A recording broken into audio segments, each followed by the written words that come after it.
LeBron was in game mode. He took the night off, but he was still in game mode for Listen, sure. man, LeBron is still in his prime. He still got it. They said this is another notch in his belt for the GOAT debate. We never seen Jordan acting like this. We've seen the he got game poster or he got game picture as well with the with Ray Allen. Yeah, man. Braun's been making waves over the weekend, and that's why it looks like Braun is in the doghouse with Savannah. Yeah, exactly. See, he's all where'd this picture go? Hold on. Oh, where am I at? My goodness, Rambus was all over him, man. They were foaming at the mouth. Yeah, see? Yeah, you know that look. You know, timeout, sir. You a little too much. You know what that is. All the changes off. No shades. Man, he came cozy. He came cozy to the game for sure. Oh my gosh, ridiculous. But I'm seeing, I guess, on the flip is something I wanted to get to. Seeing how much he is loved by Jeannie, seeing how much he is loved by the staff, I guess I'll say, within the Lakers organization. Do you think that will continue to, I guess, what we talked about in regards to his extension? You think that will that kind of confirms that he's going to get a nice deal this offseason? I think Genie's going to give him whatever he wants. Pretty much.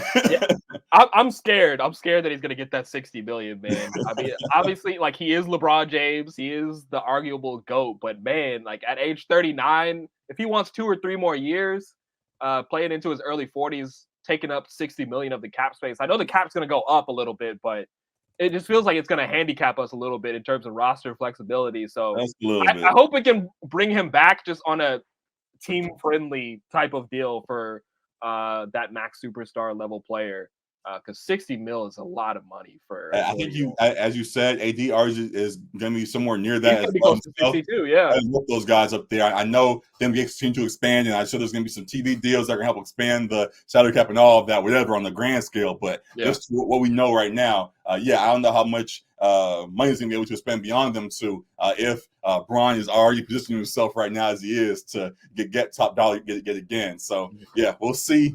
Hopefully, Gene doesn't fall into the trap. It looks like somebody already maybe there, but we'll see how things play out with our Lakers going forward. Another thing with him that I will say is we posted a clip last week about LeBron being a top 5 Laker all time on LA Sports Report for those that are tuned in on our IG. And all the comments were, no. Hell no, Hell no, we ain't doing it. We ain't buying it. He ain't even better than Van Exel. They're saying all kinds of stuff. That's crazy. Bro. So my question just is, do you think we'll ever get to a moment where LeBron will be fully embraced by LA? I think it'll definitely take a non-bubble championship. Like, he's got to get another title in LA, like we talked about. LA, City of Champions, Lakers, known for winning titles. We're at 17. So if he wins another one, I think it'll definitely help his case in the eyes of Lakers fans. But to fully embrace, that's really tough, because obviously it's a Kobe town. Like, Staples is the house that Kobe built. Like it or not, like, there was a rivalry there. As much respect as they had for each other, the brothers there's a rivalry there for their fans. So it's going to be hard for Lakers fans, longtime Lakers fans at least, not the bronsexuals that joined the trade. Correct. It's going to be hard to fully embrace LeBron. But I think another title would definitely go a long way in terms of, like, cementing him as a Laker great. Because he's, of course, an all-time great and an NBA great, but as a Laker great, like, another title. Definitely agree with you there. Also, I think even with the bubble championship being as it was, and we have our debates about the validity of that, whatever the case, a big part, which he even petitioned for himself, was just the fact that we didn't get a parade, the fact that he didn't get to go through LA and show off to LA that, hey, I'm really with y'all and I want a championship. I'm here with you guys, and have that moment celebrated. I think that played a big part into why folks still, beyond what you see in the pictures here, feel the way that they do. So we'll see. To the point that to the question, I don't think he'll ever be fully embraced, but I think he can get closer than where he is right now. A lot of folks still feel heavily about him in this purple and gold, and I think he can continue to win fans over, as we just talked about him potentially being here for a few more years, it appears. So we'll see about that. And we have some success that allows him to get that embrace that he may be desiring. So yeah, going to be interesting times ahead for us as things play out. So for sure. good stuff there. Yeah, I was gonna say I do understand the pushback, like in the comments and everything. Like I remember when he first got here, there was already a mural going up already with him crowned, and people were talking about he's the greatest Laker of all time already before he even stepped on the floor. It's like, guys, like we've had plenty of Lakers players who have won 5+ titles already, like for the Lakers. Like y'all need to relax. These new LeBron fans, these transplant Laker fans need to relax. It's going to be hard for you to be an all-time Laker without multiple rings in LA. So, he's got time to get there. But, full embrace, I don't know. Full might not be possible, but he definitely can continue to get more love here as things play out. So we'll be tuned into it. Excited for that. Talking about Laker greats in a way. Have you seen the trend going on right now about we done with the 90s? Yeah, it's been nasty out there on social media. Too many 17-year-olds critiquing the old eras, man. Yeah, folks are coming out saying Jordan isn't actually as good as folks of the past claim him to be, and that he actually didn't have the well-rounded game that I thought we saw him have when he was playing back in the day. Said he had no left hand and all that. Yeah, and that we're over the glorification of the 90s for the basketball that it was in comparison to where we are now. Which I think there are levels to it and that we can acknowledge where we have come from there, because it now has been like 30 years. So parts of that, there has been growth in the game. But to completely look back and say, oh, these guys are trash now, I think, again, the pendulum swings too much with folks, with guys like LeBron and MJ. It's always these grand statements about it's either you love them or you hate them, and you got to choose a side. And I think right now the haters are out in droves trying to make their case. And it's been funny to see. So any further thought on that? Absolutely, yeah. That's the danger of comparing different eras of basketball to each other. Because obviously, as you said, like the game has evolved, and you should want the game to evolve. Like you should want the game to get better over the years, and the talent to get improved and skill improved. And it's funny because I was kind of on the opposite end of the spectrum, having this debate with my boss earlier this week, because he's like 50 plus. And he was kind of hating on the newer generation of this era of basketball, and saying that like their game wouldn't be able to like adapt as well to the older, like slower 90s pace in the scoring. Like I think I told you and Matt, like he was like SGA would average 15 points like in the older era. I was like, I don't know, man. But yeah, on the opposite end, like I think we need to respect the 90s and older eras a little bit more, man, because obviously it was a different time and it was a different game. But these guys, like, one, like they didn't have the same tools and training that we have in this era.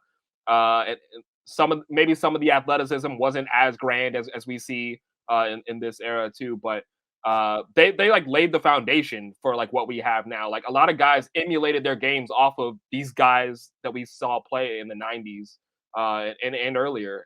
So to completely discredit them because you watched a couple games on YouTube and now feel like you're an authority on the entirety of the 90s. I will say, even to your point where you said a few games, there are guys that are on TikTok or whatever claiming to at least go through a lot of guys' games and they're watching all the playoff games and things. But I think they're taking a lot of context even in doing so. They think it's strictly just numbers and here's what's going on when we get to acknowledge what the game was back in the day. And again, just the growth from where it was before that. Because the same way you said the 90s are today, you said the 90s are trash. The guys in the 90s were saying, oh yeah, the guys back in the 70s were no good, and the game evolved since then too. So it's all connected as this game continues to grow and move into the era that it's in now and where it's headed. So yeah, I think that just the haters again are just out hard, they're trying hard to pick their narrative, and it's working for the moment for some. I know. Like as NBA fans, like, can we enjoy the game of basketball, please? Like this is the only major sport where we get like fans and old heads like talking about younger players not being able to cut it in their era and vice versa. And like this is the only sport where we get like guys hating on different eras and fans hating on the players like to put their player that they love and prop them up. Like, can we please just enjoy the game of basketball again? Like, it almost feels like the troll went too far. Like for a while, it felt like we wanted to celebrate guys of the past, and the young kids were like, "Okay, here we go, celebrating Elgin Baylor again." He was playing against plumbers, and wow, and it was a troll at first, but now folks are like really believing like that's how they think. And when we really should have moments where we still continue to look back and see and praise the guys that paved the way to where we are now. I think even as, for example, a guy like I think it was Oscar Robinson is damn near on every time somebody breaks a stat. Oscar Robinson is still somewhere in that top 5 amongst them. Guys in the past were putting up crazy games during their heyday as well that are so comparable to what we see the game being now. So I want to continue to praise them. And we can maybe praise them too much. Maybe another discussion, but to switch that and say let's start hating on them, I think is wrong as well. So still working on that middle ground in this social media era. Middle ground isn't really a real thing, so it is what it is. But want to work back towards that some kind of way as this discussion moves along. Let's all be more like Allen Iverson. Like every time I see him, he's always like complimenting like this era of players. They even say he wasn't as good as he was. So they even the guys, they try and come out for us. Hey, so we got to cut off teenagers' Wi-Fi, man. Just for a little while. My God. But interesting stuff going on right now. Somewhat of a flip of the question to kind of get back to LA and our Lakers squads and what's going on right now in a way. Which past Lakers team would do best today? Do you think the Showtime Lakers would do best in this era? Do you think that Kobe and Shaq team would do if they were playing today? Would be the best of the bunch? Like which past Lakers team do you think would do best in today's era? I mean, I was going to say, I feel like the answer is kind of obvious, right? Because one team has probably the most dominant physical force ever. But I do like the question because of how Showtime era Lakers played, like their style of play. I think that style of play works better in this era. Yeah. It's just like you just need shooters out there. Length all over. Yeah. Great interior presence with Kareem, of course. Exactly. Was that 3-and-D top guy before his time, doing this thing. Magic being the 6'7" point guard, whatever back in the day. 6'9", I think. 6'9" point guard, do it all point guard. Surely could still get his game going today as he did back then. We have to get his shooting improved a little bit, of course, and I know there's jokes about that, but I think the other part too, I think guys adapt to the times they're in as well. Exactly. So surely Magic and Kareem, it wouldn't just be sky hooks and flashy passes as they do. They would adapt to today also. But I think that team definitely could hold up, as well as obviously that Kobe and Shaq team. Yeah, I think that's my answer though. Kobe and Shaq, for sure. Yeah, I mean, like as much as the Showtime era Lakers, like in that style of play, I think fits probably better. And in the Kobe Shaq era is a little bit more of a slowed down game and running the triangle offense. I think, as you said, the Showtime era could adapt. I think they would also adapt. And because these are two top 10 all-time players, maybe. I mean, obviously you got Magic and Kareem there too, but we've seen them play closer to this era too. Like we saw them play into the late 2000s.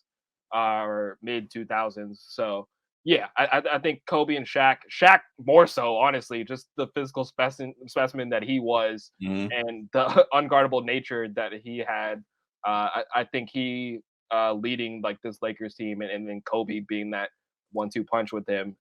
It'd be hard for many teams to beat that. They went like 15-1 in their run to the finals in one of those years.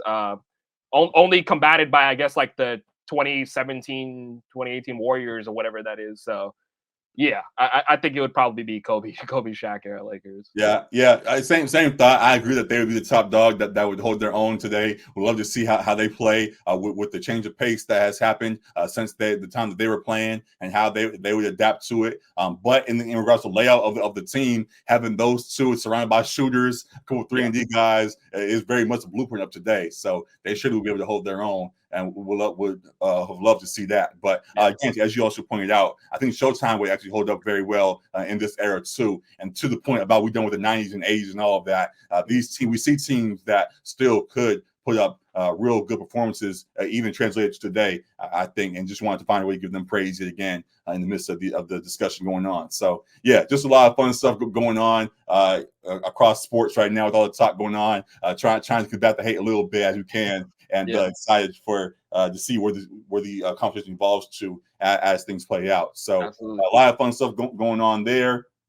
Going back to Lakers today and what's going on with them. I didn't even pull it up. My bad. Let me see. Yeah, you're good. They just last played. We got the D'Lo game a couple days ago, and he cooked. Did you watch that game? What did you think about D'Lo going out versus the Bucks? I did. That was the same game as LeBron with Genie Bus and the Yes. Rabbits. Yeah. Yeah. But yeah, D'Lo had his 44. And yeah, he was cooking offensively. It looked like he could Respect do no him. wrong. The basket was 3 times the size for him on Friday night. He could not miss. He had the game ceiling floater as well. Yep. And then I thought my eyes were deceiving me when I saw Spencer Dinwiddie get the game sealing block on Damian Lillard. No. I thought for sure Damian Lillard was gonna win that game for them. So that was quite a surprise for me to see them seal it on the defensive end. And it was a great win without LeBron on the floor. Obviously, LeBron did work off the floor, but without LeBron on the floor, that was a good win for the Lakers against the Bucks for sure. Absolutely love to see that as we continue to get closer to the playoffs and want to see guys step up as we need them to. Seeing a guy like D'Lo show that he can be potentially that third option we've been waiting for somebody to clearly stand themselves as was great to see, and hoping that it continues on the rest of this season. So yeah, love that. Quiet the D'Lo haters for at least a day, and yeah, excited for what's to come. Hopefully he continues his play as things go on. Beyond him, anything else from that that stood out to you, or are you going to just go into what's on the way? I'm trying to think anything else from that game. Like Reeves stepped up as well. Mhm. It's nice to see the guys step up in LeBron's absence. You just would like to see that next to LeBron too. And I know sometimes that could be easier said than done because LeBron's more of a heliocentric type player where the Right. ball is going to be in his hands a lot and you have to play off of him more. But it would Yeah. be great to see D'Lo have maybe not 44, but having those 25-point games like next to LeBron and AD as well too. So hopefully we can kind of find that mix a little bit better. I know the rotation gets shorter with him out, which is good, and so hopefully Darvin Ham can be more consistent with his rotation, as Please. well as hopefully Gabe Vincent and Vanderbilt are coming back, and that's another thing he's gonna have to figure out rotation wise. Forgot they So exist. yeah, so I'm hoping we can get that right. But yeah, I mean, it was a positive to get a win over a good Bucks team, and maybe that's just something else for Doc Rivers to be a little bit concerned about on the other Right. side of it. Yeah. Exactly. We both right after the All-Star break shared our thoughts about what the ceiling was for this team. Has anything in the last week changed your thoughts on that, or you still think we kind of are headed to where we said we were in regards to potentially like another Western Conference appearance, and that may be it, or you think these finals are in reach? Yeah, I think ceiling is Western Conference Final because I don't think anyone's beating the Nuggets. So, Got it. yeah, yeah. I mean, I could see them going on a run and getting back there, but I still don't think anyone could do anything with Jokic at this point.